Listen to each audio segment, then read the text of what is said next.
And this fucking week, I'm not making the mistake. I'm doing it right now, and I'm hitting the record button because that was a nightmare. Fucking nightmare. Record to. I mean, some nightmares can be. There we go. Good dreams. You guys see the record icon on your screens? Yeah. Yes. Okay, good. Thank you. That was truly annoying last week. All right, are we ready? I don't know. Are you? I think so. I'm ready, baby. You ready? Let me help you just a bit. What you doing there? Wait, hold on. Is that helping? There you go. All right, here we go. On this episode of the Culture Smash Cast, a Chucky TV series is sure to make this fall killer. Let's swap faces again. Godzilla versus Kong versus the box office. it's the Culture Smash Cast, episode 562 for April the 7th, 2021. I'm Stephen Lackey, editor of CultureSmash.tv. Nico? Nicholas Qualls, contributor to CultureSmash.tv. Tina? Tina Qualls, contributor to CultureSmash.tv. Nathan? Nathan Savino, contributor to CultureSmash.tv. And Zach. Zach Martin. I'm the most basic of bitches. That's true. Yep, that's true. That's and a very- dumbass. I mean, that's- And let's go. Wow, Wow. I've never seen this moment of clarity and honesty from you. You know, the first step. You know that is shit, admitting and the problem. that's Huh? you know that shit. I know it, but you own it now. I'm proud of you. We are Wow. making progress. It's just had- it's the cocktail. We had an Oprah moment. We did. Yeah. So Nathan guzzled his fucking alcoholic, but we are partaking in the remaining cocktail from our movie night. I prefer Sweet. swallow over guzzle. Yep. You prefer what? Swallow over guzzle. I don't know. You guzzled it. I Mm. swallow. You gurgled it. I swallow. Like a baby You bird. sip. No, I'm not gonna say that. This is. Ah. I want this to at least somewhat remain R-rated Do you? Yeah. and not go into full NC-17 territory. What, What's like saying somebody's a regurgitated cum bubble? Yeah, like that. That hit a little too close to home for me.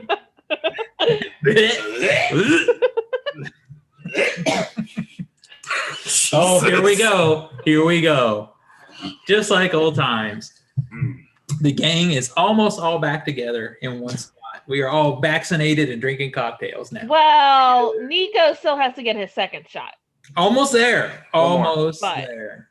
I will say Yes. this drink, after aging for a couple of weeks, Mhm. is really still good. It might be a little bit better. The only thing I wish I would have done, since we were going to have it in the fridge for a couple of weeks, is throwing the tea bags in there, because it would have just got better. Yep, super delicious. So for people who don't know what we're talking about, this is a cocktail that we made for a movie screening that has It's tea themed. infused. It's themed for Midsommar. Exactly, and it is tea bags soaked in vodka and then poured with lemonade, Honey chamomile. tea. Vanilla Yeah. tea bags. Now, you want to know what's weird? The only reason that we have this left, and this is just ridiculous, but it is true. When I do diet things, I'm very hardcore. And the lemonade you bought was like super sugary and had a crap ton of carbs in it. So I've been dodging it. It was the only. There's diet lemonade, sir. You're making a themed movie drink. We don't skimp. I agree with you, but that's why we still have some Okay, left. That's okay. why I didn't guzzle it. Yeah. Okay. I Right, was just Nathan? like You're making a Swallow it. themed I drink. didn't swallow it. You don't want to. Don't want to half-ass it. No, because we've tasted the half-ass drinks. The half-ass. The half-ass. See, Zach's almost finished with his cocktail already, and that's how it's going to go. We've had the half-ass drinks, and it's not good. I swallow those too. He sure does. I swallow everything. I like the You should have consistency. had that Mexican Russian we had once. Swallow. Hey, Nathan, what else would you swallow? I would swallow skinny mixes. Well, keep going. You started it. Oh, well, Jesus. Special thanks to Skinny Mixes for supporting Culture Smash Cast. Skinny Mixes are coffee and dessert syrups that are 0 sugar, 0 calorie, and 0 to 2 carbs. Head on over to skinnymixes.com and try some of their syrups, such as white chocolate, salted dark chocolate, salted caramel, and the variety of cocktail mixes they offer, including margarita and fruit flavors. If you use the promo code CultureSmash, you get a 15% discount. And I would show you the margarita mix, but I had a hell of a work day the other day, and now it's gone with 3 shots of tequila. Tisk, So, tisk, sir. But we love them. They're delicious. Get them. Again, that is promo code CultureSmash for a 15% discount. Bam. Well, since you started. Oh, it's me again. At least I know I can double go. Is that you? You just found that out? You be didn't guzzling. know that? Because I mean, that's I what happens swallow when I double go. You be guzzling. Yeah. All right. So let me tell y'all a story. In 1986, there was a unopened copy of Nintendo Super Mario Brothers that was left in a desk drawer. It has sold at auction for $660,000. Damn. Heritage Auctions in Dallas said the video game was originally bought for a Christmas gift, but ended up being placed in a desk drawer where it remained sealed in plastic and its hang tag still intact until it was found earlier this year. They went on to say, since the production window for this copy and others like it was so short, finding another copy from the same production run in a similar condition would have been like looking for a single drop of water in the ocean. Heritage said it is the finest copy known to have been professionally graded for auction. Its selling price far exceeded the $114,000 that another unopened copy that was produced in 1987 fetched at the Heritage auction last summer. Holy shit. That's crazy. This story is so crazy. Like, it actually made local news. I saw that pop up on our like local news like TV channel. Yes. Can I be real though? Yeah. This thing probably needs to go in a museum. That's what, if it's that premium and that perfect, I agree with you. If it's that like rare and pristine, I'll pull an Indiana Jones here. That belongs. Well, it really also does make you think. I want to go to like all these local auctions or like storage unit auctions and see if I can find things. You can make a TV show about that. They do make a TV show. You could. Yeah, you could have several opposing teams or something, and it'd almost be like a war. Ooh. Mm. It'd be like Survivor of the storage auction. Or just call it a storage war. Yeah, something like that. Can I say something right now? I hate you all. I mean, you just I didn't say figured that anything. out. I've known that for years. Yeah, but you get it guilt by association. All right. Well, let's swallow another story. Mm. And by story, we mean the box office. Yeah. So Zach, you don't have a story. Why don't you do the box office while I share out a link to our show? Okay, well, number 10 this week, we had Boogie. It made $128,000, almost $129,000. Total so far, it's made $4 million. Number 9, we have The Marksman. It made $172,000, $15 million it's made so far. Number 8, The Croods, A New Age, It Won't Die. It literally won't die. Yeah, $257 million. $56.3 million it's made in its run. Can you believe that? I can't believe it. I mean, I can't believe it's not Chaos Walking at number 7. It's $416,000 this week, and it's made $12.2 million. Yeah. Yeah, that's a tax write-off. Number 6, we have The Courier at $494,000. It's made $4.2 million total so far. New opening up this weekend, we have The Girl Who Believes in Miracles at number 5. It's made $589,000. Right. Christians need movie too. They do. Number 4, we have Raya and the Last Dragon. It made $2.2 million, $32.3 million so far. So I don't know. I'd love to see those Disney Plus numbers, but I guess we'll never get those. You're so passionate about this. I love it. Well, you know a movie I'm not passionate about? What's Number that? 3, it's Nobody. It made $3.2 million. It's made $12 million so far. It ain't that bad. Yeah, but I'm not passionate about it. Oh, okay. Fair enough. Speaking of something I'm not passionate about is number 2 at The Unholy. Hey, Well, the you're gonna Christian be- scene movies. I'm You, gonna you're see you're that. you're gonna be passionate I'm about gonna it. have That's to the see funny that thing. because there's fucking nothing else to see. Yeah, we're for gonna your see it. Party. It made $3.4 million this weekend. It's also new. So, but anyway, on to the main event. Number one, we have Godzilla versus Kong. Made $32.2 million this weekend for a total so far of $48.5 million. Do you hear that? Mm. Y'all hear that? Mm. That's the dinner bell. Ding, ding, ding, ding, ding, ding, ding, ding, ding, ding. You Come and get it! You so funny. So can we switch these orders on the stories real quick?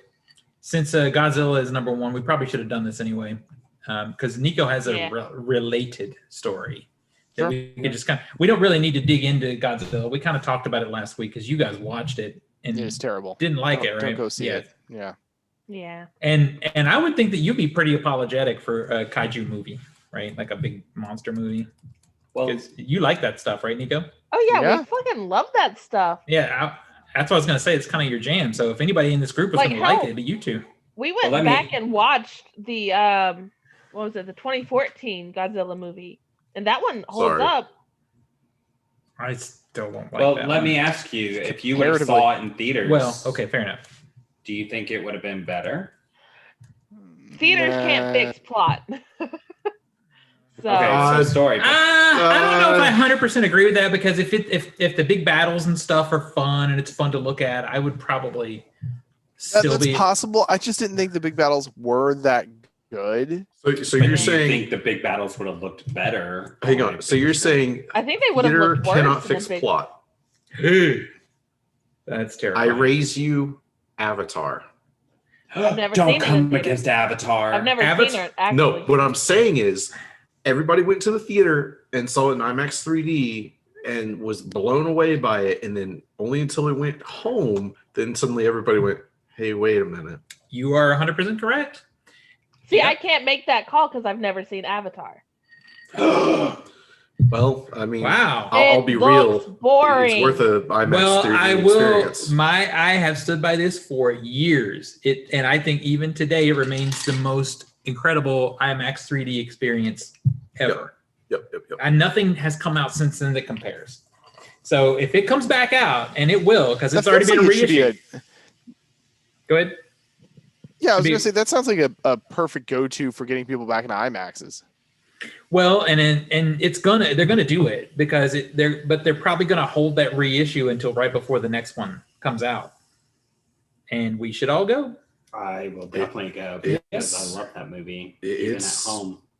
It's a theater experience. Movie. Yeah, it's a technical achievement. It and is we're seeing- not a home theater experience. Yeah, okay, I agree with that, but I will say that if you're a physical media person, the bonus features are a home experience because they're so Oh good. yeah, dude! Yeah. They're like, here's 1,000 pre-production like artistic photos that we took. Mhm. 1,000. Here's hours of like making up shit. It's I like will yeah, say, 7, 8, 9 hours. Mhm. I will say, I did like the Disney ride. I hear the Disney ride is Which one? pretty great. The Flight of Passage. Okay. The one that I almost got stuck on because my fat ass woman kept pushing the seat forward, and I'm like, I can't go any smaller. And then it wouldn't release at the end of the fucking ride, and I'm like, well, looks like I'm on for the next one. So that reminds me of when we went on the Harry Potter ride, and I had to smash Dwayne down to get the thing down. Yeah. I just Also he's like I gotta make it. So I just went up there and I just started pushing him in. That's and also closed it when on him. Dwayne lost our pictures. Yeah. Yeah. So yeah, Dwayne lost our photo card. You know, where you get the I've photo never op. seen Dwayne sober up so fast because Yeah. Dwayne was pretty drunk. They got it. Yeah, because he was shit faced. They got it for us though. They went in the ride and got it for us. So I actually learned how that ride works. Yeah. So it's basically this,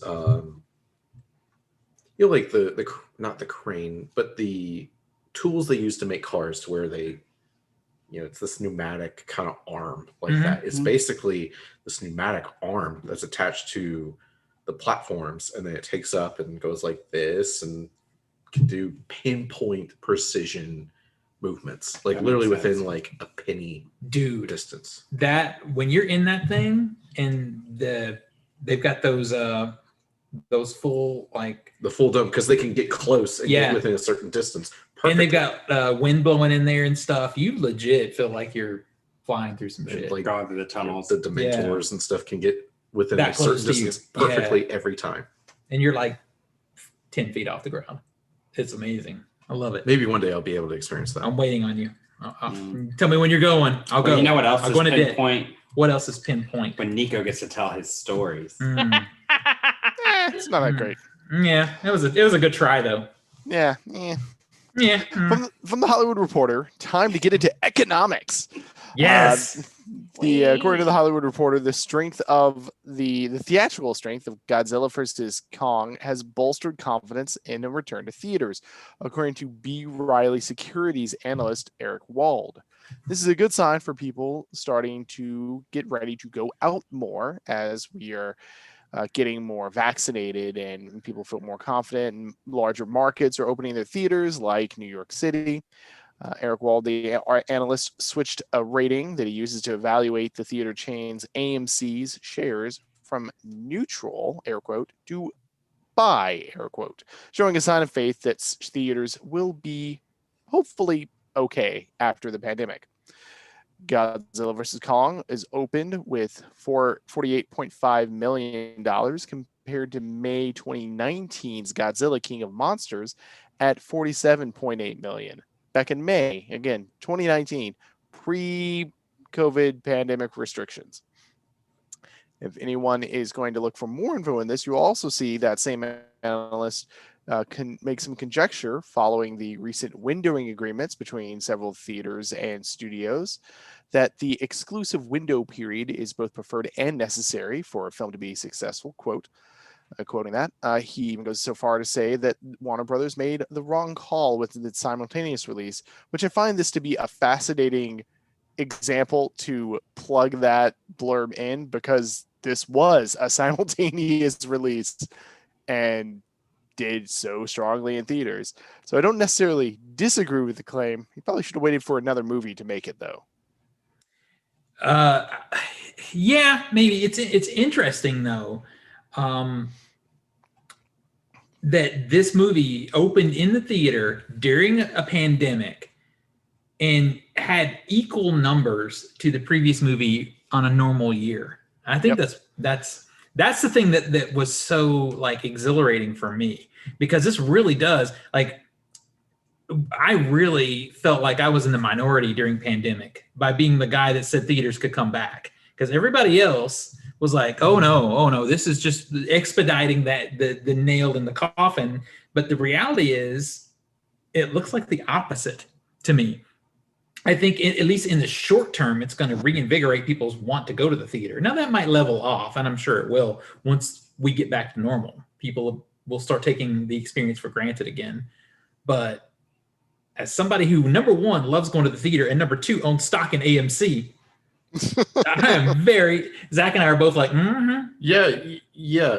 I'd like the price to go up. Right? We're still Past 2 days, it's been going down. We'd still like to break even, right? We haven't. Can we broke get even. back to $15? Can we just get to 15 a share? I just want to leave this casino with like the money I came in and not like negative $25. You shouldn't have entered the casino. That's your fault. I mean, okay, that's fair enough. Look, if I'm being real, I'm at negative $400 overall. From this casino. I am still way in the green. I am still good. Zach? You gotta sail the Red Seas to understand and appreciate the green. Is that what you got to do? I don't know. Oh man, it hurts some days. But I think this is really interesting, and I'm wondering if it's going to have any impact on Disney's decision with Black Widow. Well, I mean, they already made their bed. Now they get to sleep in it. Well, to some degree. I mean, they're doing a premium release on streaming. I mean, they could choose not to do it. There's no pre-orders. Yeah, I mean, Cruella came out with a trailer today, and yeah, that one looks, which isn't in our pretty bad. script. But did anybody else see that Cruella trailer? I saw the first one. I don't need to see another one. I'm The good. second one, yeah, it's like, pretty bad. Oof. The one They're thing, literally making her like the hero. well, yeah, you knew that, right? I That's what they're doing with all thought. the Disney villains? I mean, Maleficent. I just It's like thought they Maleficent. weren't going to make someone who wants to skin dogs alive a hero, Yeah, because that would go against everything with their character. I agree. Maybe they're setting it up to where the dogs are an invading alien species. No, what they're doing is they're setting it up to where her villain I have a dog. rival I can in the believe film this. has dogs, and it left an impression on her or some shit. It looks awful. Hey, hit me with one of those ginger ales that's in the fridge right there. Bitch. I hit you No. with it. Hit you with You the told me to You're hit you right. with it. I was about to say you kind of really literally asked for it, Steven. You did. Y'all are rude. The one thing Maybe I we shouldn't have you guys filming together at the same time. you might, maybe you're right. You want me to hit it with you now? Give me that. The one thing I will say that I was wrong, that I might, well, I'm not wrong yet, but maybe I was wrong about, and it remains to be seen, is the whole day and date thing. Because we're not even talking about with Godzilla a premium release. We're talking about when it was just dropped out on HBO Max, and it still made equal money to the previous film, pre-pandemic. Mhm.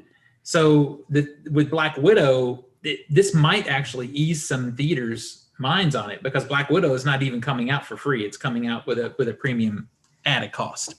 Yeah. I feel like that one is going to be the movie that tells the tale, whether this day and date thing can. And I think there's other factors that play a part of it. I feel like weather just started getting nice. You For got- our audio listeners, that is not static. That is the carbonation from their beverage that they stupidly poured right next to their mic. More like literally, I look over and Zach's tipping the mic up to the cup. Actually, it sounded like the beginning of going to a theater when you're going on that little roller coaster and you pass the. That's soda. right. Yeah, that's I'm sorry, I literally what couldn't was like, resist. It was just like, So anyway, back to your point. There's so many factors that play into it. Weather's just now starting to get nice. People are definitely COVID fatigue. I'm seeing through the airline industry so many people booking flights just to go to spring break. Mm-hmm. So I think people are desperate to get out and do other things. Going to the movie theaters is part of that. Yeah. So I was very happy. I had to make a trip to the mall the other day, and I was happy to see a line streaming out of the Regal Cinema, which is the latecomer to this. They're just now reopening, and even on that day was partial reopening. The They're full not even the reopening, I think, is the latecomer. 22nd. Huh? they're not even the latecomer. but Really? What? What? They're not the latecomer. Who's the latecomer? Our art house. Oh, that doesn't. Well, yeah, Absolutely. that's not. Yeah, That's that's we're in not not- talking about the this same in this scale. conversation, it doesn't count. But we also got to be careful. I'm glad things are opening back up, but we are starting to surge back in cases. So we need people to go get vaccinated so we can Please. oh yeah, that goes without saying. Yeah. That goes without saying. so and we can keep these luxuries of theaters. And Look, and even look. if you are vaccinated, when you go out, you still need to wear a fucking mask. Mhm. You do. You Yep. do. Because the issue with that is the data isn't 100% in. It looks really good, but the data isn't 100% in on whether you can transmit. Mhm. Just because, and here's the thing that people forget is when you get the vaccine, it doesn't mean you're not going to get COVID. Mhm. Yeah. It means you're only 15% likely to get COVID. You could still get it. Yeah. And you're not likely, and you're 100% likely not to die. That's the only thing that Well, you're we guaranteed. got an email yesterday through work telling us that we're seeing crews who are vaccinated getting COVID and having to be pulled off. So Well, and the thing with that is it's it's a whole other story. But when you get the vaccination, you're still susceptible for the first 2 weeks. Yeah. You can still get it. You I mean, need you to can wait. still get it after the 2 weeks. I mean, there's a term for that. It's very, very unlikely though. But there is a term. I just saw that the other day. But yeah, I mean that goes without saying. But I mean, hell, I just finished my first week after my second shot. And I've, aside from my second job, I've pretty much stayed home. Yeah. Mhm. it'll be interesting to see how this this sort of like burst of energy, how it lasts over the long term. But I actually had this thought when I was at the mall. I saw a number of brick and mortar places that I think were probably struggling pre-COVID, just because Amazon is slowly killing everything, that had lines waiting to get in. And to me, that I have some optimism with that, because things like movie theaters and some actually brick and mortar stores are going to see this pop of people just wanting to get out and do things.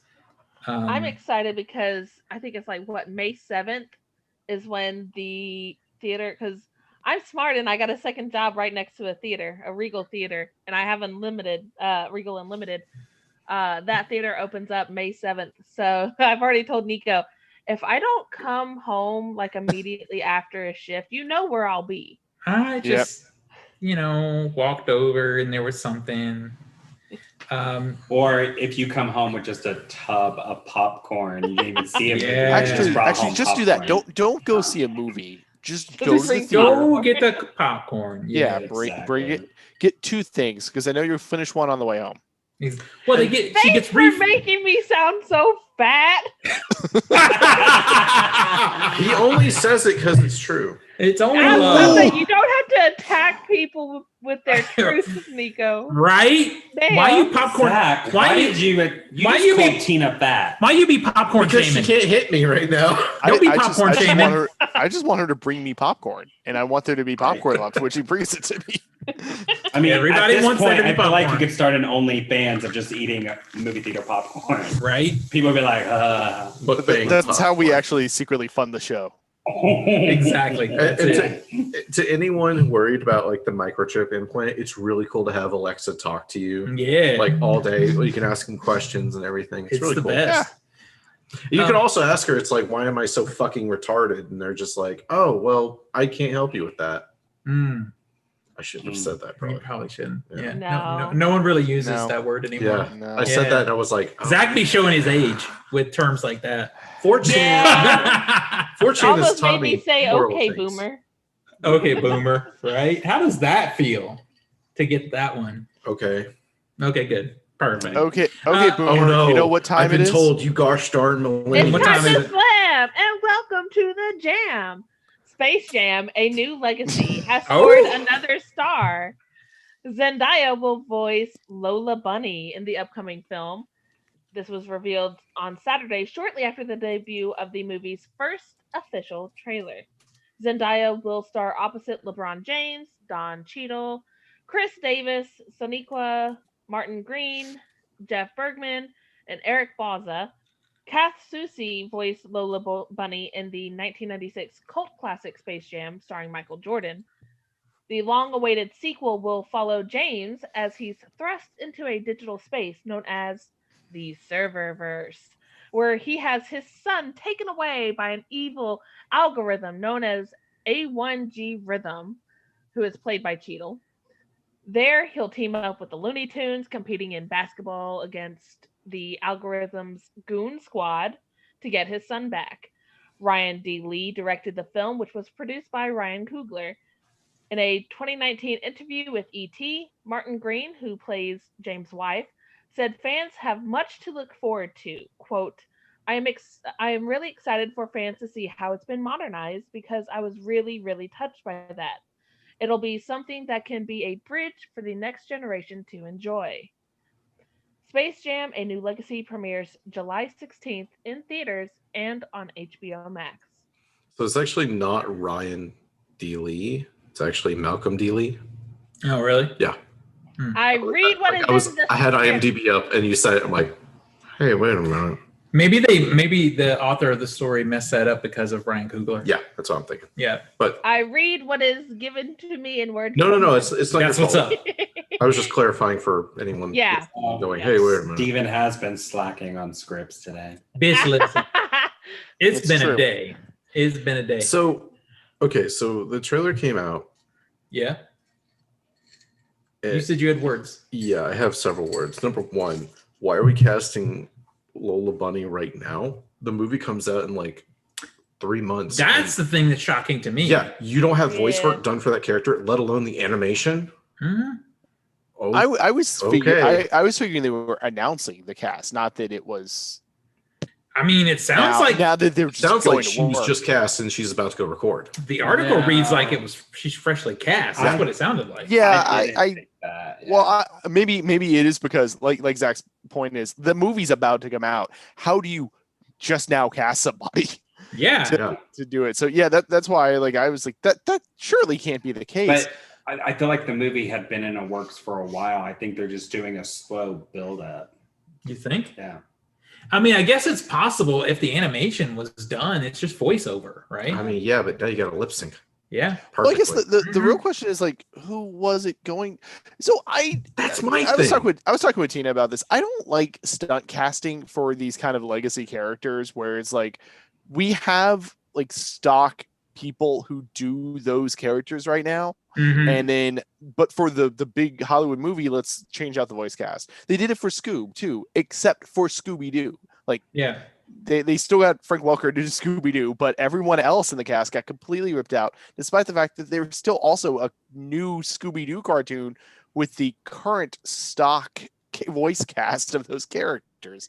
And it's like, and they're doing that for the they're doing the opposite of that. They're keeping like most of the other people.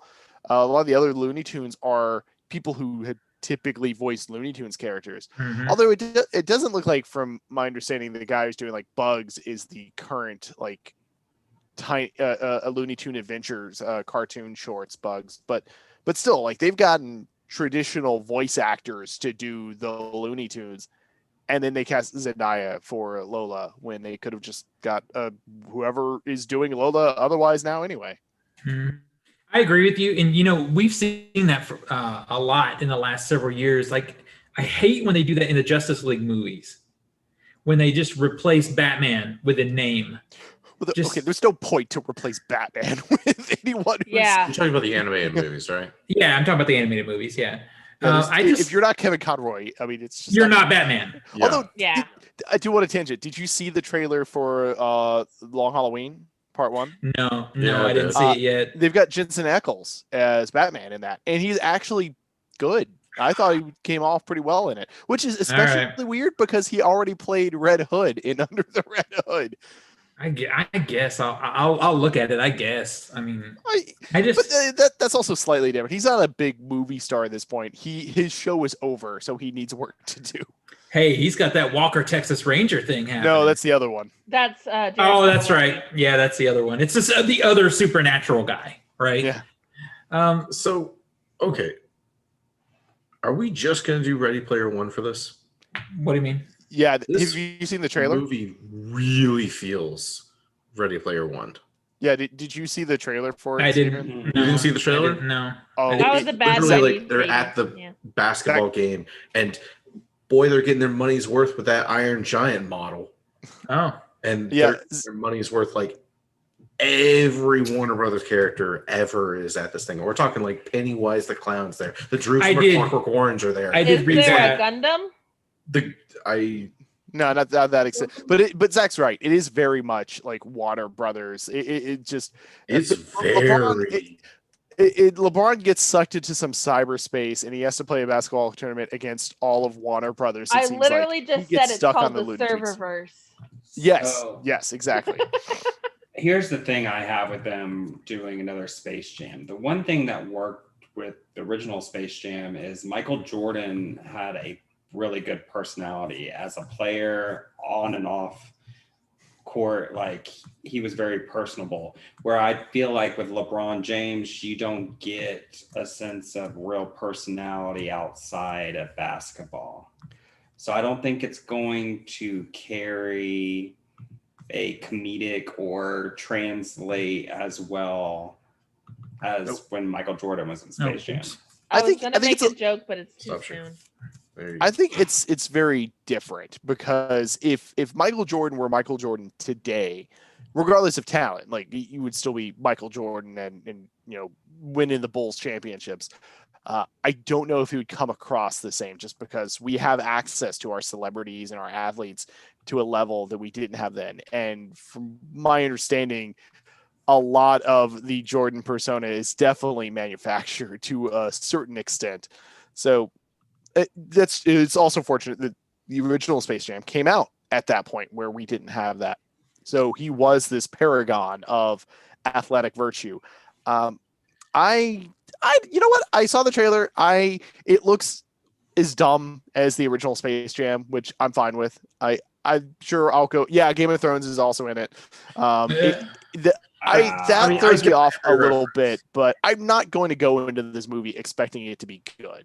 The original Space Should Jam's not good. though. It's still fun, but Is You that should- Don Cheadle? Yes. yeah, You should expect it to be good though, because I mean it's been 20 plus years. Shouldn't we make this better? I mean, is anyone here going to say that Space Jam 1 is a good movie? Well, okay, so It was from my childhood. I was going to say, is this? But the question is this movie meant to play on your nostalgia, or is it meant to play for little kids now? It's absolutely going for nostalgia. Well, then if yeah. it's going, Yeah. if it's going, wait, if it's going for nostalgia, then it should be smart enough to play to people who are in their 30s now. That's what I say. Wait a minute. Did they animate LeBron James? Yeah, and then Yes. they bring him back to live action for no reason.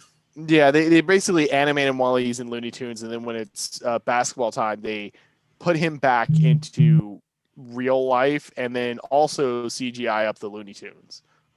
Like, this just seems pandery at this point. Yeah, it really did look like Ready Player One in parts. I mean, It does. the original Space It's Jam not is over. Like, this looks like Ready Player One. I don't Yeah. know. I think you're maybe. So I kind of feel like I'm split on this. Like I always want everything to be smarter and better, but I also think your expectation of something, that's a turd, you're expecting it to be better. You know what I wasn't expecting it to be? A ripoff of Ready Player One. Oh, That- I A don't. movie that came out in 2017. I will say I do love like all of the like super annoyed like creepy fanboys who are like Lola Bunny's redesign sucks. I'm like, this is when people realize that they were furries.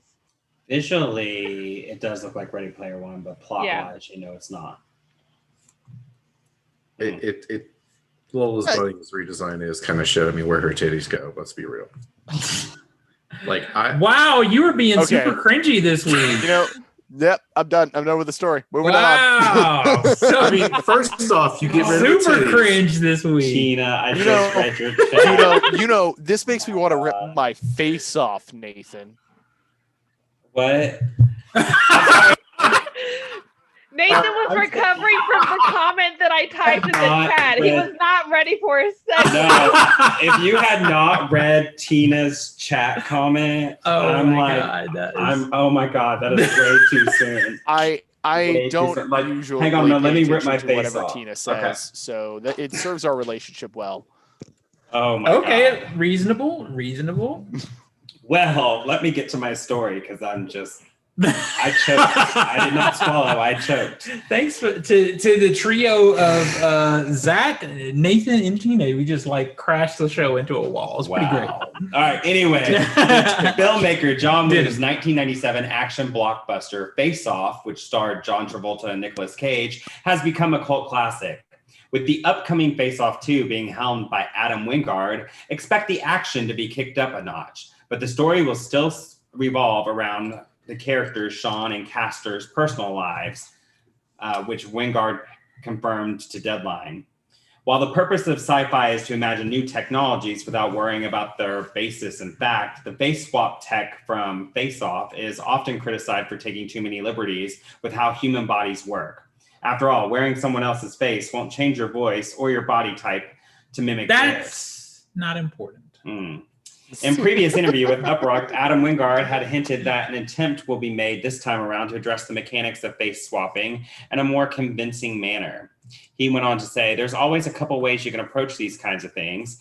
We try to address that in the film because also this is over 20 years later from the first movie. So technology in terms of what is in face-off world they can do has advanced.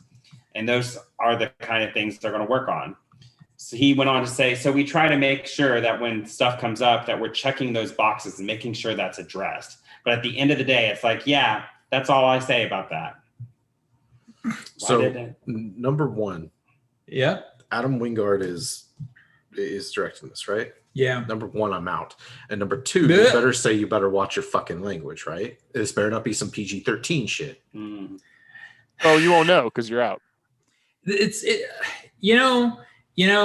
I enjoy the original Face Off. It's not It's a piece of shit movie. Yeah. Yeah, it's bad, but it knows it's bad though, and that's the thing. It's kind of like the one. The one isn't good either, but I also quite like that movie. It's just I don't know if I'll go that far. I like both of them. They're just both crap. They're both fun to watch. Just Here's junk. the thing they said in the story too is they're not sure yet if John Travolta and Nicolas Cage are going to play these characters. Oh, if they're not playing them, I'm definitely out. Or if they're going to do new actors. Mm-mm. But if they were to play these characters 20 years later, they look completely different. Nicolas Cage's character, spoilers for Face Off 1, dies. That's not important. Which one of the Nicolas Cage characters? Okay. Nicolas Cage, the character that Nicolas Cage plays. Yeah. Like they swap bodies, whatever the fuck. You get what I'm saying. He dies. Mm-hmm. So now John Travolta is the only character that is living at the end of that film. That's not important. If they except for Nick Cage's twin brother.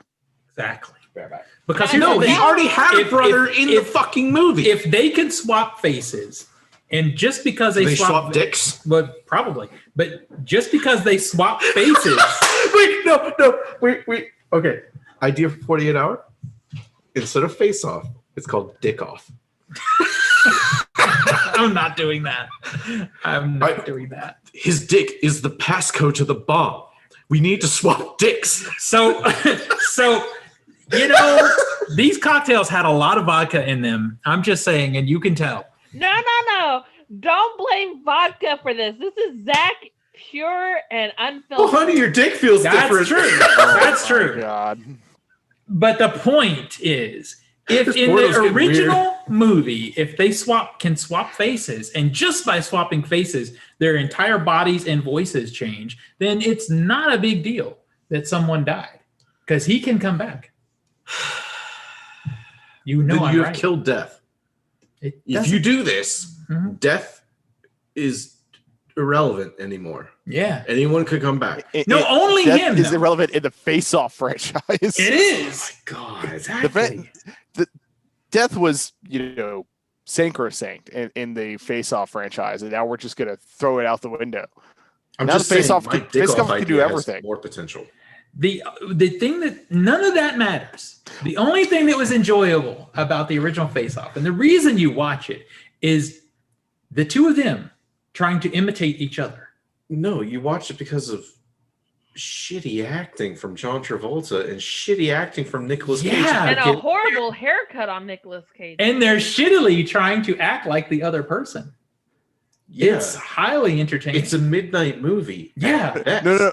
So here's what I want. Here's what's going to be. It's going to be John Travolta and Nick Cage to their current ages. But when they face off to the younger 90s version faces of themselves. So of the opposite version. So basically old Travolta has to be young Cage and old Cage has to be young Travolta. Okay. This is getting complicated. Yeah, but you could have dick sword fighting. I love a good dick swap. That's what I was saying. Oh, yep, I love a good dick swap. Dick off. Oh my gosh, that would be such a great just make it a porno while you're at it. I mean, it'd be fine. That probably exists. Would it be dick off? Nathan likes my idea. I'm just having it for the record. Just gonna. Would it be a cock off? Is that a good side, Zach? I want you to think about that for a moment. In some places, exactly. Think about that. In some terms, we call it docking. Think about what. This is a good drink. We only had one. Lord help me. Zach, can you pass me a seltzer water, please? What the hell is happening to this? Anyway, if they get the two original actors, I'll watch it, but Adam Wingard will probably fuck up all the action and put it behind a bunch of smoke and dust. So here's the AKA problem. The way he does Godzilla. Are they going to do the actors like they did Will Smith and de-age them? No, God, no. Please, no. Lemon lime? I'll take whatever. Yeah, you will. Yeah.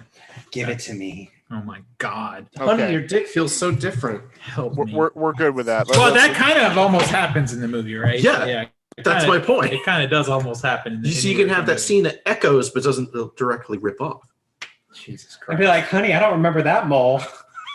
What the hell?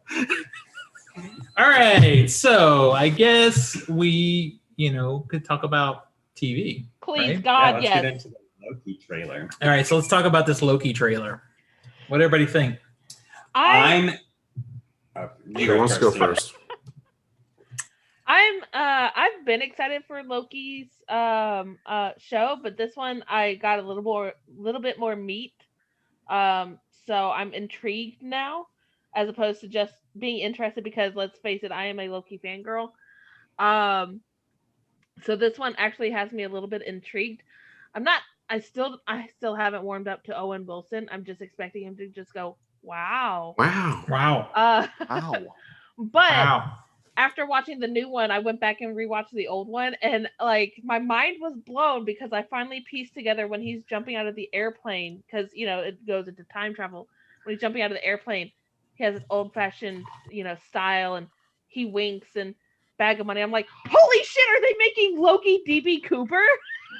Yes. That yes they makes Yeah, me pretty much. happy. That right there makes me happy. So- See, it makes me unhappy only because I'm so over the time travel thing. I just feel like Well, I hate to tell this to you. They opened the door with Endgame instead of just keeping everyone dead. no. Also, I yeah, know. They had to bring them back. this is totally how Black Widow comes back. Calling it now. Well, we'll Or see. We'll multiverse. see A because multiverse I- version. Black Widow is a prequel, so that's not going to happen in this upcoming movie. Now, You don't know she if the ending of the movie takes place. well, we don't know how it's going to end, but it could be a multiverse situation where which we know we're getting some Yes. multiverse stuff. Yeah, I mean, we are getting the multiverse of madness. so another dimension or version, Yeah. reality version Yeah. of I Black mean, Widow. I mean, the end game doesn't necessarily require. I mean, it could have been just like the one time. It didn't have to open the door. Maybe You we open can the get door, a there's no version. closing it. Maybe we can get a version of Black Widow who doesn't suggest that because you can't have children makes you a monster. Well, yeah, it's Mm. called not being written by Joss Whedon in the future. So Okay, so is it just me? Or does this make Falcon and Winter Soldier that much more boring and forgettable? oh Yes. my god, I So- cannot stand Yeah. that. So, yeah, spoilers- This trailer is so far more entertaining than pretty much Like anything. in Falcon and Winter Soldier. cinematically, Yeah, yeah. Like It does. Nico has to remind me, we only have a couple more episodes to go. Three so more. so spoilers for Falcon and the Winter Soldier. I haven't watched this most recent episode because I kind of just haven't I cared. just don't give a shit. I do think it is the better of the three. The most interesting character is like a guy that was previously a villain. Yeah, it's definitely Yeah, a slow we did- climb. We got that at we knew at the end of the previous episode that he was going Yeah. to go and see Zemo, and I haven't watched Yeah. it yet. I'm going to Zemo watch is by it. far the most entertaining character of this series so far. Zemo is one of the most underrated villains of the MCU. He's outside of Thanos the best. So far, I think the show is suffering by it being a show. Like, if this were a tight political thriller movie, I think it would work better. But it's Maybe. bloated. It's taking so long to pretty much get the plot going, which is Mhm. weird because it's only 6 episodes. We're Yeah. halfway through, and it still feels like we're in build-up mode. It's just not entertaining. to I'm me. gonna get there. Whereas- I just that previous episode pissed me off so bad I stepped away from it.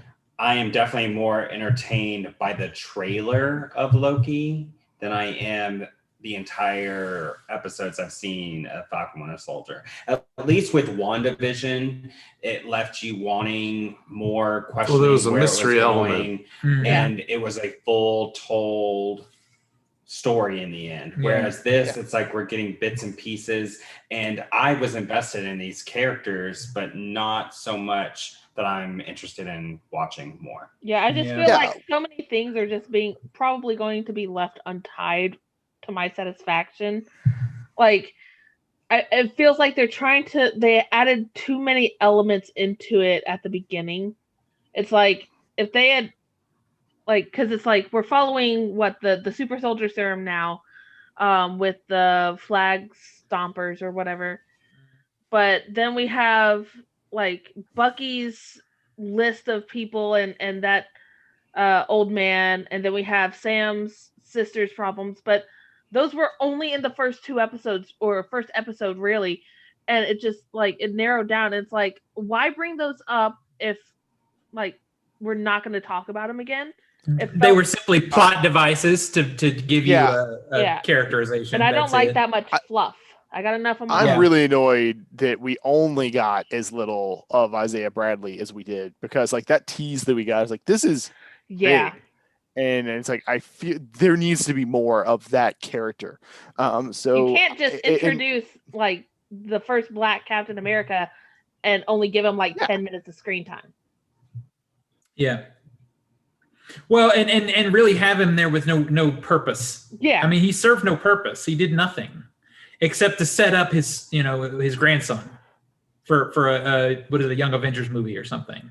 That's really all. And set up the whole awkward encounter with the DC police for Bucky and Sam. Which was super. Baltimore. It was very cringy to me. It was very forced and unnatural. Yeah. And I guess the other piece of it for me is, as it's sort of soaked in, it feels disappointingly like basic cable TV show and not MCU project. Even when I didn't like episodes of WandaVision, it was at least a unique MCU project. This one could be, any. Yeah, that's anything. Yeah, I think that's the thing you can really say about WandaVision is that it, even if like the sitcom premise didn't work for everyone, it tried something. Mm-hmm. It was definitely like a new kind of thing, newish, because it's doing 50s and 60s, 70s sitcoms. Mm-hmm. But it's like, we're going to make an experiment and we'll see how it works. Whereas this isn't really trying anything new, which, I mean, you could argue that with a lot of Marvel stuff, but it's very evident here. Well, and especially after watching the behind the scenes of making of WandaVision, I appreciated those episodes a lot more. I can get with that. Yeah. And the thing about the Loki trailer for me, like, I'm so over time travel, but I do like Loki in the more villainous form he started in than what he became. And weirdly, this is not an insult, even if it kind of sounds like one. This trailer reminds me of something that would, for them, be high budget, but something that would have been on Sci-Fi Channel in the early 2000s during the era of Eureka and Warehouse 13, when they were doing good stuff.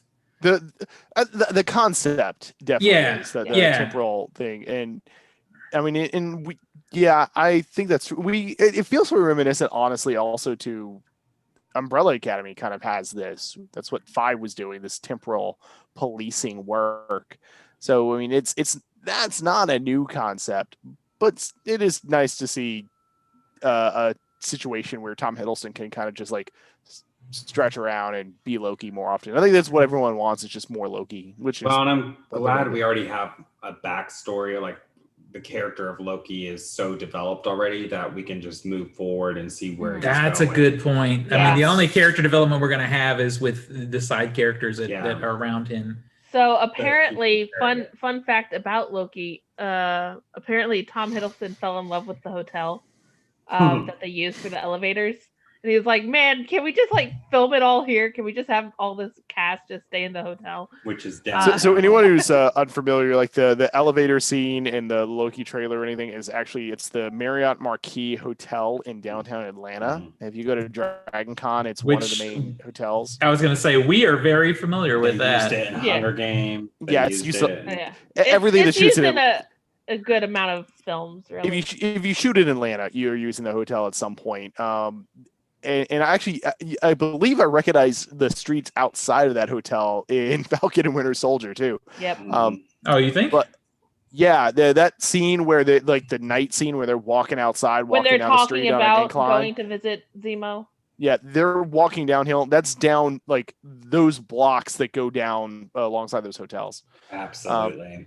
But anyway, it's a very prevalent hotel in movies, and I like the Dragon Con Twitter, social media team pointed out the statues that were in there, and like, we've been gone for 2 years after the pandemic and you put in statues. Fun fact, that used to be our long layover hotel, but I think they had to switch us because they had so many filming projects lined up. That makes sense. It's Yeah. crazy. It's crazy. And I- yeah, and again, I'm excited. Also, one of the reasons I'm excited for Loki is because Nico and I have a friend who worked on it. So Oh, always awesome. always yeah? look for supporting my friends. Yeah. Doing what? She was one of the extras, I believe. She was like one of the regular extras, I think. That's so Um, cool. Yeah. I will say, if Marvel blows this one like Falcon and Winter Soldier, I'm done. Nah, because every story is different. See, the problem with saying something like that is that would be like saying, if New Line Cinema blows this one, I'm done. Because the Marvel universes, their films are so big, and there's so many. I'm saying their TV division, I'm done. Yeah, but that's still the I same. will say, because I there's will so many have different a- kinds. I'm I done will until have everyone a says severe this lack one of is good. trust for it. I will say that. I will have a lack of trust for Marvel TV properties.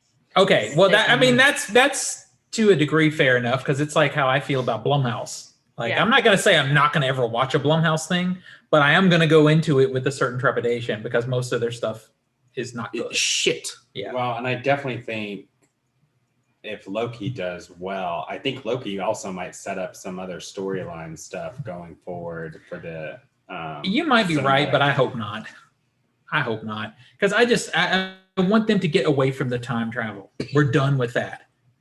I'm not talking about time travel. I'm talking about maybe the characters we might be seeing, or how it's going to affect the next Thor movie, or It could be. I will say going I on love that forward. ending shot where it looks like Loki's. I guess I'm gonna assume Pompeii, but he's just standing there with like his arms out and like smoke's coming towards him. That I just love that scene with like that very mischievous shit-eating grin. I'm like, that's a very Loki scene. Yeah. Yeah. So All right. Well, let's get into really quickly the QAnon documentary that now most of us have watched. Or started. So I've been raving about this thing since it spoilers started. for Q Into the Storm. Yeah. Well, it's not really a spoiler because the story is out there. I mean, we've known for a while what it leads to. I mean, are you okay to talk about this, Savino? I mean, I'm Truth is out there. to watch it, so we'll start it tonight. So go ahead and talk about it. Are you sure? Yeah. So, and Zach, I know already knows the story, right? Because he's an internet bitch.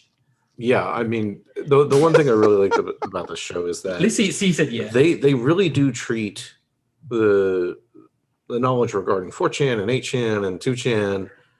It's like, somebody that's been on those sites. Not I haven't been on 8chan, but I've been on 2chan, I've been on 4chan. It's like, oh, this is all accurate. This is What about all... 8? I haven't been on 4chan in like since college. What about 8kun? Kun 8kun? I've heard of it. Haven't been there. Yeah, I don't even know if it still exists. But I mean, the terminology they use is all like respectfully like laid out, and it's all accurate. It is very informative. Yeah. And Well, they really don't tone it back in some aspects. So like, let's not show everything that's there. They show what's necessary. Oh my god, there was some times I was just pausing and going, oh yeah, I remember that photo play. So what is really interesting now that it's done is that it doesn't just simply talk about QAnon, and it could. You could do that documentary, that series, but it talks about what started the whole thing and where it actually spurred from. I mean, and some aspects of it that it came from a video game complaint is crazy to me. It came like the you get this in the first episode is that it came from fucking video game complaints. So you guys you said you watched the whole thing in one day? I watched it. I watched a majority of it in one day. Nico had to remind me at like episode 4 that it was like 9:50. He's like, "We gotta work the next morning." Because it grabs you. Yeah. So then I watched the next 2 episodes that the next day. But yeah, it was like one of those train wrecks that you can't look away from. Like, it's grotesque, it's disturbing. Like, you're like, oh my god, but it's like, what happens next? I want to see how these people get their, comeuppance or whatever. And I have to say, pretty much everyone in this entire documentary is just like a garbage human being. They are garbage. They're garbage. Even the people that start out garbage and tout themselves as trying to be better are still garbage. Yeah, like the only person I really like find myself being like, okay, I'd like to meet this person is the actual filmmaker, because he's just like this Yeah. bullshit. There's this one shot I really enjoyed in the last episode, which just to give the timeline, it does kind of culminate at the riots, at the Capitol riots. Yeah. And it's got him and Jim, the dad. Jim Watkins. And Jim Watkins is just kind of like looking over everything with like glee and excitement. And the documentarian, I feel bad for forgetting his name right now, but it looks like I don't know what the fuck is going on. This is bonkers. And it's like this guy is just stuck in the middle of it trying to document everything. It's like, this is terrible. Yep. And he had that was the thing I wasn't expecting, is he had a different perspective and different footage of the day the Capitol riots happened. Yeah. And I like how it interspliced with, news footage too. Yeah, it changes the whole perspective of that day in a lot of ways. I mean, my horror of it is exactly the same, but seeing how everything came together to that day is incredible. And normally I have a very, very short fuse for filmmakers that include themselves in the films. It just bothers the shit out of me. But in this case, at the halfway point, it becomes a personal doc because he becomes so involved. He had to include himself. And especially the first half, I argue he didn't have to. In the first 2 or 3 episodes, we didn't need to see him. Yeah, but by episode when 3, it comes to like what's his name, the guy in the wheelchair, Fred. Especially when it comes to like getting him out of the country before he goes to jail and dies, like yeah, you kind of have to at that point you kind of have to put yourself in the narrative, because that's a big thing right there. That's not just I'm gonna film and see what happens. No, that's like acting on your basic human like decency and be like, I gotta get this dude out of here. So there's a couple of experiences in that series I would like to talk about, but I'm not going to, because I really want Nathan to experience them. So I'm not going to bring it up. Suffice to say that, especially going in like I did and not knowing the story, the way they go through it was incredible. I am so jealous of this filmmaker, but there's a part of me, as patient as I am with filmmaking, could not spend 5 years, which is what this is like literal years in the making. Yeah, this is like, and this guy, I don't know what else he does. He had some kind of money though, because he's traveling like globetrotting. But it's interesting to see the story of QAnon and see how it happens almost in real time, along with the pandemic and with the Black Lives Matter stuff and with the Capitol riots. Everything like is part of it in some weird way, and it's just, I don't know. This is a hard one. This is gonna be a hard one to top for a documentary this year.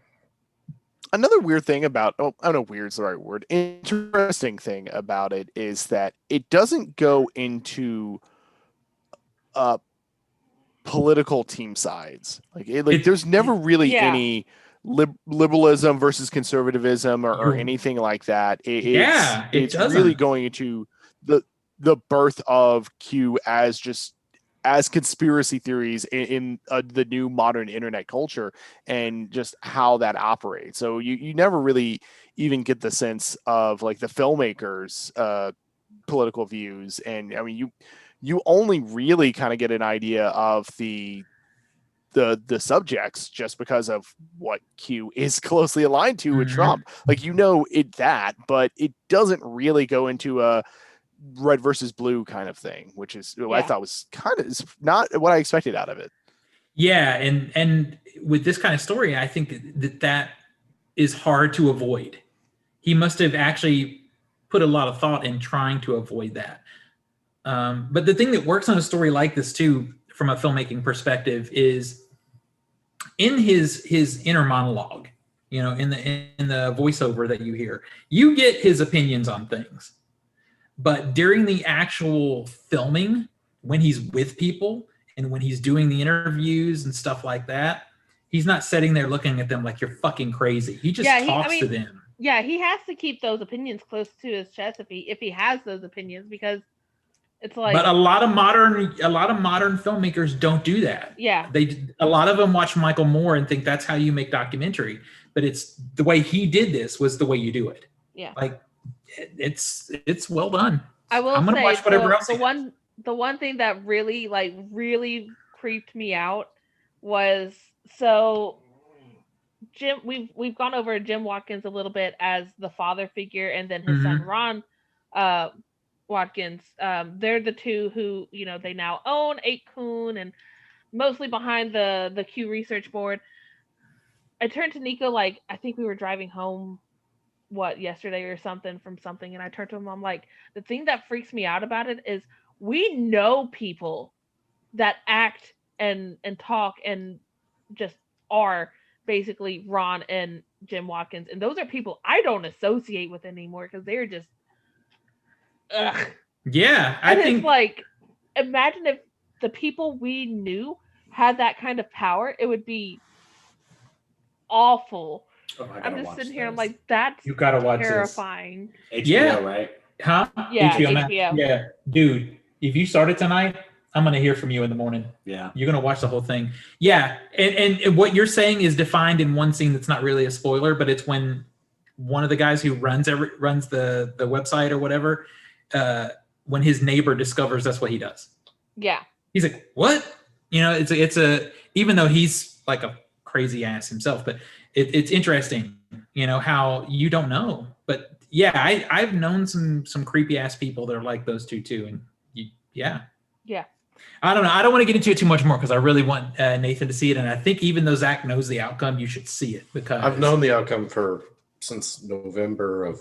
I know, but you should still see the way this story progresses in it. Oh yeah, I'm interested in that. It's beautiful storytelling, at least. Everybody was posting on Monday of like, oh my gosh, it's blah blah blah. But and I'm like, y'all are just. I would let it build up. I would let it build up to 2 episodes at a time, so I could at least have 2, because it was killing me. So anyway, watch it and report back next episode. Yeah. Will do. Yeah. All right. Who's got the next story? From Variety, Warner Media has brought back one of the most iconic names in animation, Hanna-Barbera. The newly renamed London-based Hanna-Barbera Studios Europe, formerly Cartoon Network Studios Europe, will be Warner Media's flagship television animation studio within Europe, the Middle East, and Africa. The original Hanna-Barbera Productions was founded in 1957 by William Hanna and Joseph Barbera, created several iconic characters, Scooby-Doo, Flintstones, Jetsons, Yogi Bear. The studio is planning to build on local productions of the shows it's currently working on for that market. So The Amazing World of Gumball, The Heroic Quest of the Valiant Prince, Ivanhoe, and Elliot from Earth, and also seeking out some new production opportunities. So we might get more Yogi Bear. Hey, boo boo. Hey, boo boo. So when you posted that story, it got me so excited because I've argued on here so many times when we talk about Disney cartoons that Hanna-Barbera was my preferred. Oh yeah. Stuff growing up, and of course everybody's going to go right to Yogi Bear, and they're going to go. To Scooby-Doo and some of those things.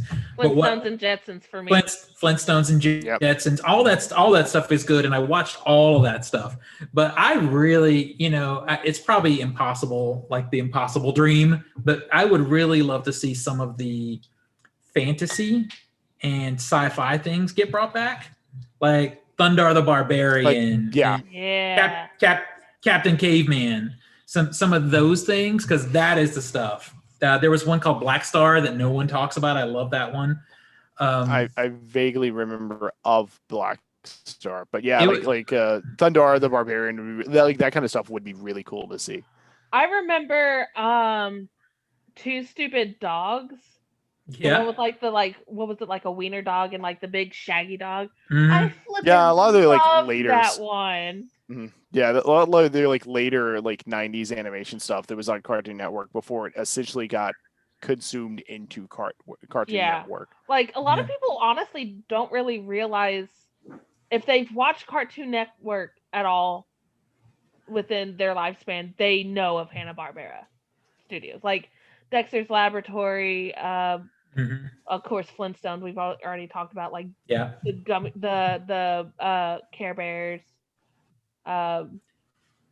What else? I would like them to do a modern day Laugh Olympics. I think that would be so cool. That'd be You guys know the Laugh Olympics? That sounds familiar, but I don't remember. Okay, so the Laugh Olympics was literally characters from all over the Hanna-Barbera franchises would come together and race each other.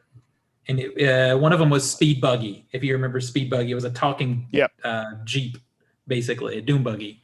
Oh my god! You know what I'm talking about? Yeah, he's like, Yeah, that's it. Yeah, that's it. So Laugh Olympics would bring them all together, and they would all have to race each other. And I wonder if this means you there's know- a possibility we could have another Captain Planet series. You know what this really means, though? What's that? We're gonna get a new Super Friends cartoon series. Oh my God! Don't get me started. I would love that. I used to love watching the Super Friends repeats. Even the crappy. See, what happened with Super Friends is I think there was, maybe it was in the 70s when it started, and it was one thing, and then in the 80s it became funded by TV commercials, so it became Super like Powers or something like that. Everything got funded by TV commercials in the 80s. Yeah, but then it in the was 90s way worse. And then in the 90s, we got Justice League, so we didn't need it anymore. Yeah, it's true. True. I am kind of curious about how it's going to really break down, because the article from a Variety really goes into how they're like continuing the work of the Europe animation studio for stuff that's not really big here. So I don't know if they're really going to use this to reinvigorate the Hanna-Barbera brand all that much. It doesn't really give us an idea of like, and we're also going to bring back these classic titles such as the Flintstones. Or something. They haven't committed to any of that yet. But I still have a positive hope for it, because I can dream. Well, and a lot of the things that they're doing right now didn't really require the Hanna-Barbera branding. I feel like you're only bringing that back because it's nostalgic for a certain age group. Yeah. Yes. So I feel like there's a reason to bring that brand back, and I'm hoping that this is the reason we're going to see some of ththese shows. I'm just hoping this might mean Go ahead. like the start of like the resurgence of those Saturday morning cartoon blocks, like, because that's one thing that I don't know. Maybe I'm just not as in touch with nowadays cartoons, but thinking about starting a family at some point in my future, I want my kids to have Saturday morning cartoons so that I can sleep in on Saturday. Well, but they're People not will gonna watch them with them. They're not gonna though, because it'll be streaming. So you can get cartoons anytime you want. Now, Yeah, but well, you know what they could do that would be amazing? You know what they could do is, if instead of releasing entire seasons, if they did it weekly and they released them on Saturday mornings. yeah. Or hear me out. That would be amazing. Hear me out. Shudder has 3 channels you can tune into with live programming. Mhm. No, that's it. Yeah, we'll Here's just what let you the do. kids Here's watch your streaming Shudder. program. Here's the streaming channel. Yeah, well, I mean, they're not the only one. Shout Factory has a streaming thing, like a channel. No, my thing about streaming cartoons for that specific purpose of like that Saturday morning cartoon block is almost all streaming service will immediately play the next episode of the same series. It's like, no, I want them to have one episode of Flintstones.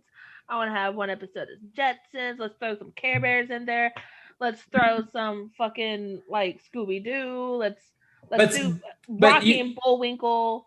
If you had them, let's say you had 4 or 5 cartoons that they released a new episode every Saturday morning at 8 a.m., then you'd have a block. Then you just watch them all. And you create a playlist for your kids. I'm sure there's like some kind of algorithm to where like it can do whichever order my kids eventually find useful or whatever, and I hit play and then go do something for 2 hours while they're zombied in front of the television with a bowl of Fruit Loops. Tina's trying to plan a babysitter. I want to be zombied in front of the television with a bowl. I just Nika want Fruit will I be was the gonna say, babysitter. that sounds No, really. I mean, yeah, I'm just gonna get the bowl of Fruit Loops. That sounds like a that sounds good. Yeah, that sounds like a good day. Actually, I'm not gonna Yeah. disagree with you. But yeah, I just however they want to give them to us. Give me some new Thunder the Barbarian. That'd be great. That'd be awesome. I'm in for that. What about Space Ghost? Was that a Hanna-Barbera, like the original Space Ghost? I can't I'm remember. pretty sure. I'll double It check that. I definitely think so. I looks think like so it. because wasn't Birdman Hanna-Barbera? I'm pretty sure. Yeah. Sure because So, that's yeah, I what's think Yep, they it were. was. Well, Space Ghost was Hanna-Barbera. Birdman Okay. definitely would also be Hanna-Barbera in that Yeah. case. because I just remember associating both of those with the same. Well, I was pretty Yeah. sure that Company. they were like all that content was Hanna-Barbera because then you circle back to like Space Ghost Coast to Coast, Yeah. looping in like the Jetsons were in an episode and stuff like that. It's like, Right. well, they were Yeah, Hanna-Barbera yeah. characters. I used to love Space Ghost Coast to Coast, but I also, as a kid, liked what Space Ghost was originally. I liked that show too. It was, a sci-fi thing, So there's a lot of cool properties that they could do something neat with. And I think they've got to at least be looking at a little bit of what's happening over on Netflix, because Netflix is doing a lot of original animated stuff. Now, my understanding is most of it is not that good. I looked at the Voltron thing and it was all right. I saw the first season. I didn't finish the show. The first season was fine. I liked it all right. I didn't stick around with it. I liked She-Ra fine enough. Mhm. I am looking forward to the He-Man when that comes out. I hope Yeah. that one's going to be pretty good. Directed by Kevin Smith. That's oddly enough the only thing that gives me like some trepidation. Exactly. But otherwise, my understanding seems to be it's definitely going for like a try to bring back that feel of fantasy stuff in the original He-Man. So we'll see how that goes. So yeah, if they're paying any attention to all that, then maybe that's I'm hoping that's where this is coming from. I don't know. We'll see. How long is it going to take them to do it? 10 years? All right. Maybe. All right. He's got the next story. It's a me. It's a Mario. Mhm. No joke. Chucky is officially off and running, and most likely killing Stabby Stab. He better be. Sci-Fi, or as I call it, Siffy, and franchise creator Don Mancini, is that how you say it, Mancini? That's it. Yep. Okay. Have announced that the upcoming Child's Play TV show has kicked off production. Filming is now underway on the series, which will take place in the same universe as the long-running horror franchise. Plus, the network has revealed that the show will hit the airwaves this fall, bringing the slasher icon to the small screen for the first time. The show has been in the works for some time now. It will air on both Sci-Fi and USA Network, and it will pick up after the events of 2017's Cult of Chucky. It will not have anything to do with the Child's Play movie reboot that was released by MGM in 2019, because the rights were split up at one point. There are essentially two competing versions of the franchise going right now. Don Mancini, taking to Twitter, announced that filming has begun.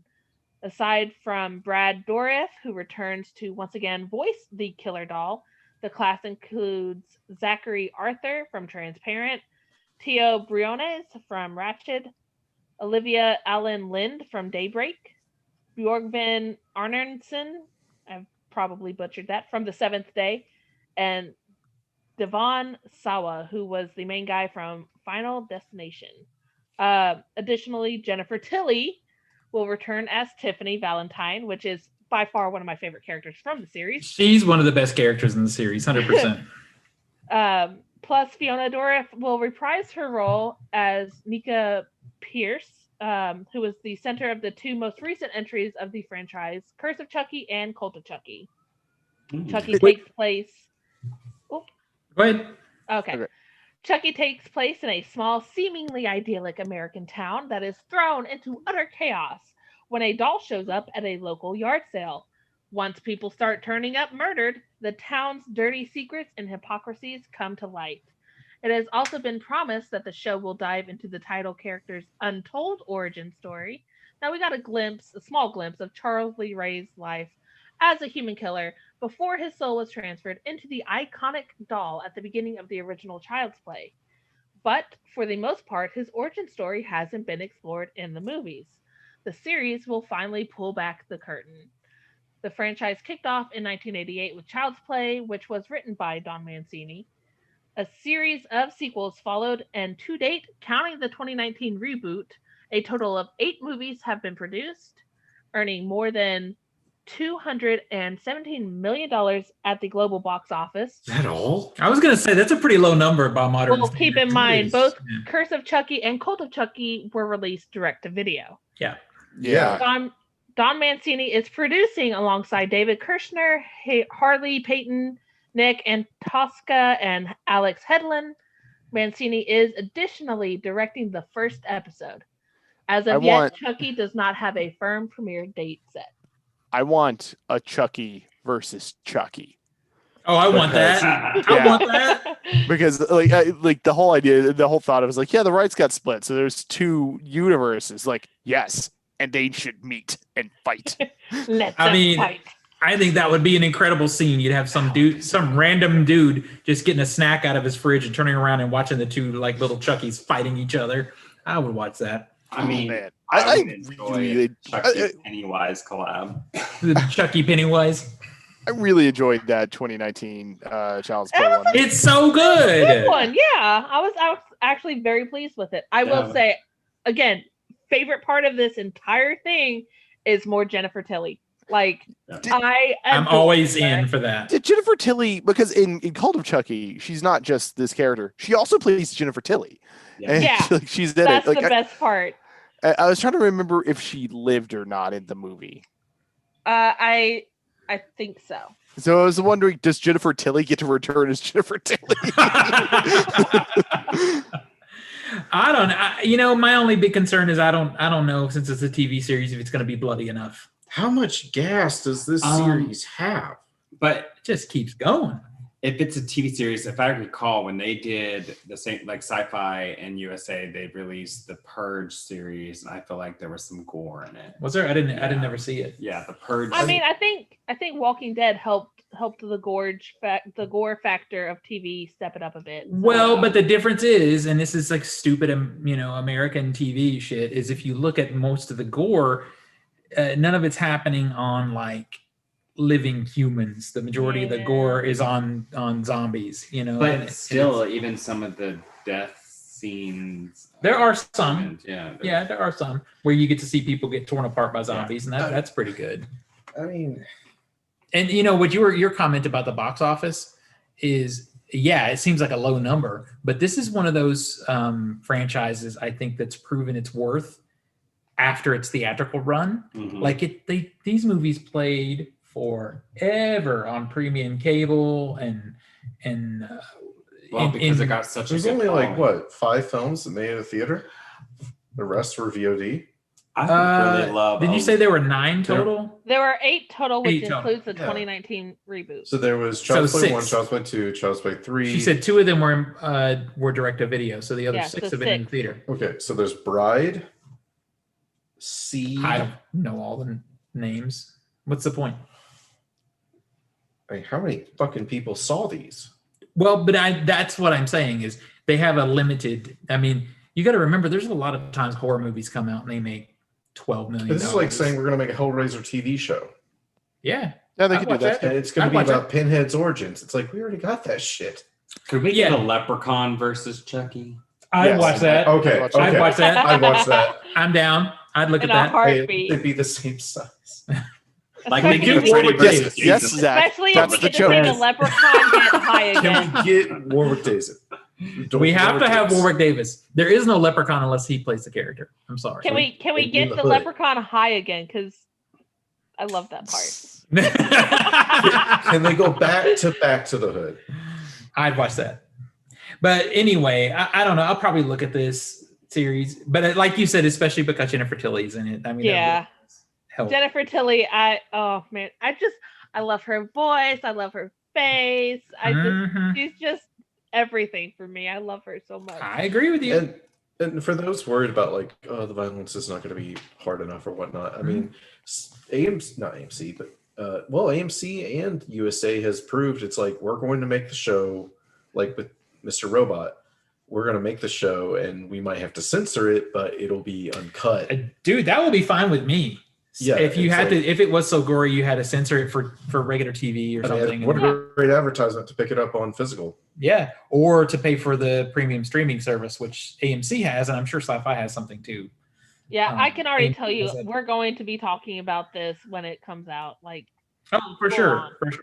I hope it's good. That's my big thing. I just hope it's yeah, Wait, you're hoping that a Child's Play Chucky thing is good. good. Yeah. yeah, or at least- I mean, or at least entertaining remember- enough. Remember, there are types of good. It could be Yeah, so, we just so had bad a it's good. conversation about It could be so You're bad gonna it's watch good. an 8-hour show. An hour at a time. I feel. You know what? I don't feel pity for you. Bitch, you gonna watch it. You're gonna You're- watch I it. don't Yeah. have to go say you were You're sci-fi. talking. You're talking a big game. You know your bitch ass is gonna watch it. Yeah, but you No. did- I didn't watch the Purge series because Well, I didn't watch that. TV. I didn't watch that. I But- watched it. It was good. Yeah. All right. So you might as well watch it because you're not getting anything good on physical media this week. No, you're not. I don't understand this fucking movie. Barb and Star go to Vista Del Mar. Like, That's a porno. it's not. No, I'm looking at that title and going, that's a porno. Yeah. So many people are talking about this movie this week, and I heard nothing of it. Earwig and the Witch. Okay. Heard that's terrible. Has anyone actually seen this? No. No. I've seen some Okay. clips and stuff. It's The on animation looks HBO. awful. It's Studio Ghibli. Yeah. Holy fuck, the animation's bad. Yeah. Oh, and the story's Yeah. bad too. Yeah, every all the word I'm hearing is that it's just not good.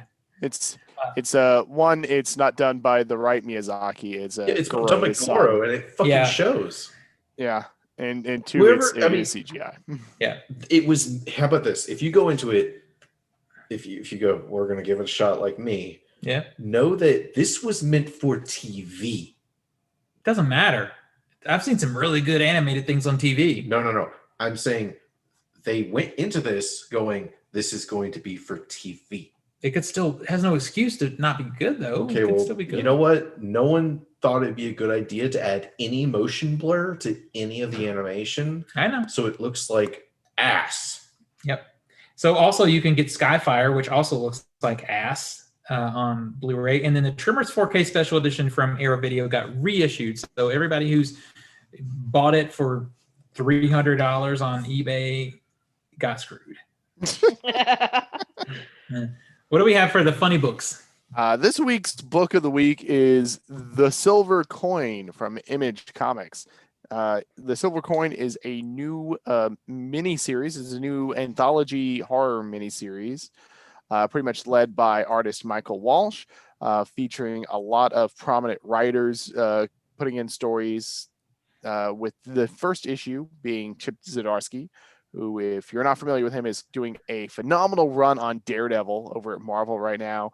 All right. He's also the artist and one of the co-creators of Sex Criminals, and generally a pretty good writer. He's done a lot of stuff at Marvel. He's pretty much one of their house writers at this point. Sex Criminals is amazing. Sex Criminals is great. I gotta Kelly- get to that.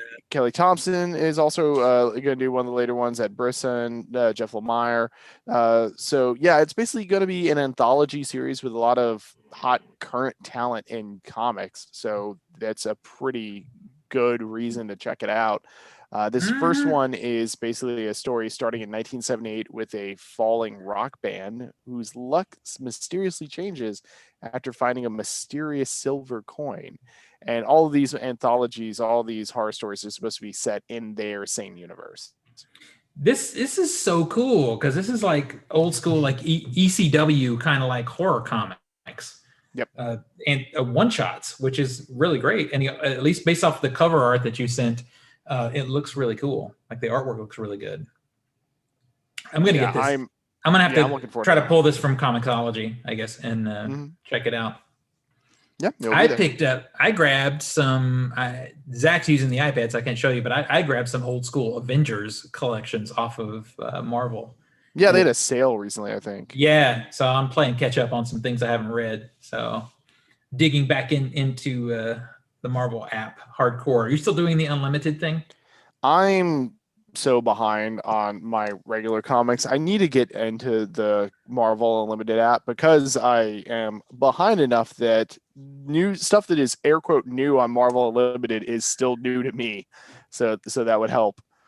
Yep. It's I'm a really good making deal. I'm making it a new habit. It's a new habit. Like I just really wanted to start building time to make sure I'm reading comics because I'll do it in like spurts and then I get way behind. That's So me, yeah. like when it's easy for me because I read everything digital. So just the last hour, 30 minutes, hour before bed, I just lay in bed and I'm trying to catch up. Speaking of something comics related and TV related, Nico and I watched the first episode of Invincible. Oh yeah, I guess we could have brought that up earlier. Yeah, we did watch Invincible on Amazon. So it's an interesting experience because I've read it, at least this bit. And I haven't, so I'm turning to him being like, "What's this?" I haven't read all of Invincible, but I do like the series. I just fell off, unfortunately. But I definitely read through this part of the story. Yeah. And so I liked it. I thought that I don't like the comment, but I thought the animation looked kind of cheap. Like it was very a lot of, huh? It did look cheap. Yeah, Zach's watched some of it too. Yeah, I watched episode 1. It's a lot of not very fluid motion, and the backgrounds are just in some cases just very CGI and that's a shame. Mesh well. It works fine, but I could definitely tell it's like this was cheap. But I thought the voice cast is great. They got a lot of good talent on it. I love J.K. Simmons, and he's one of the main characters for now, at least. Oh yeah. I'm intrigued. I'm gonna keep watching it. Like I want to know what happens. I have nowhere near series, but I have read enough of it that I want to see the show. I will say I turned to Nico when it's introducing like the what are they called, the Globe Guardians or whatever. Guardians of the Globe, I think. Yeah, something like that. I turned to him and I'm like, I can't decide if I like Green Suit Girl or Surfer Batman better. Yeah. Surfer Batman for the win. That's it. All right, so let's bring this puppy to an end then because I really got pee. Right. Nathan, where do we find you on the internet? You can find me on Instagram, Nate_R_70. And yeah. Zach? You can find me. I'm on Instagram. I'm Master of the Maker 91.